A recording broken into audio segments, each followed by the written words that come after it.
Tonight we're at Franconia Skate and Dance Night at Franconia Recreation Center for our monthly recreation event. We have dancing and of course skating. You could walk the track and listen to great music, so it's open for everyone. Well, Skate Night was started out of the vision of Taryn Shepard, and he wanted something for kids to do.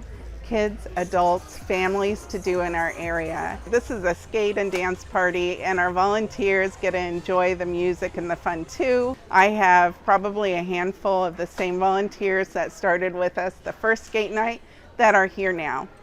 The community is very involved, so we do ask information from the community on our themes and on what type of music and what type of food they might want for our events. This is a monthly event that we have. You will definitely have fun and excitement, and it's all about sharing memories and creating new ones. It's just a great way families to come out. We want more and more people to enjoy this.